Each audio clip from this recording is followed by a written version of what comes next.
Hello, everyone. Welcome to yet another episode of our show. Today's topic is the role of toxic whiteness in racial discrimination. And the main question of today is how does toxic whiteness contribute to racial discrimination from various perspectives? And I would really like to start with you. What's your perspective? I'm discussing this from the perspective of post-colonial and post-slavery societies. And in these societies, as it turns out, racial discrimination exists because of the role of superiority or white supremacy in perpetuating racial stereotypes and racial discrimination in various institutes. That's how it exists in societies. Thank you. Thank you so much for sharing. What would you like to share?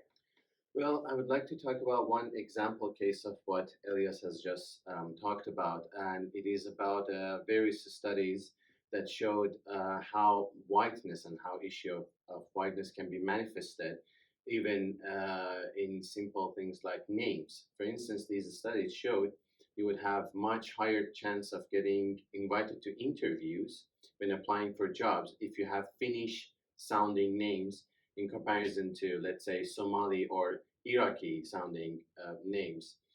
And actually, this shows how whiteness has very little to do with what color of skin you have, but it goes beyond that. It goes to structural issues, as Elias talked about. And what about Finland? Well, from my perspective as a Finnish person, I've been wondering that during this autumn there has been a lot of public debate about these racial issues, and in my opinion it seems it's a lot to do about ignorance, that because of our history in Finland we haven't had this question on race that much before, and therefore people are a little bit afraid what they can say and what is allowed to say, and they don't want to insult anyone, but we're a little bit confused at the moment. So in my opinion, I think we should talk about things a lot more. Yeah. Okay, so after hearing all this, I have a second question for you. What solution do you propose for this issue? From my perspective, I'll just quickly point to a publication by Lentin where she points out that race is actually not biologic, or it's not scientific, it's a social construct. So since it's a social construct, by dismantling social systems and structures, I think we can create a society that is equal and that is actually accepting of everyone. Yeah. Do you have any other solutions for this? Yeah, well, not another solution, but exactly to what you said and what Mira mentioned earlier. I think it is crucial to have open discussion, to raise awareness exactly about not having race as a biologic fact.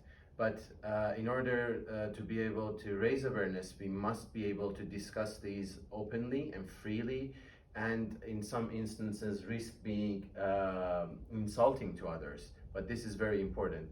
But beside this, about the issue that I talked about earlier, the example that I gave you, there has been some kind of like symptomatic or temporary fixes. For instance, in Finland, some municipalities have started to recruit people based on anonymous applications, and the results have been successful, even though this does not really solve the issue altogether, but it would give people without Finnish sounding names a bit of a fighting chance, if you will. Yep. That sounds like a good plan. Do you want to add something more to this? Yeah, I was thinking exactly the same as Para said, that I think raising awareness is essential. We need to talk about things, and although we've had like very emotional debates in the media this autumn, altogether I think they still are going for the right cause, that we need to talk about these structures that are discriminatory, and we have to acknowledge that those exist. Even though as like a Finnish person I haven't faced these questions personally, it doesn't mean that they don't exist. So we have to talk about things and raise awareness. Yes, thank you for sharing, and thank you for watching.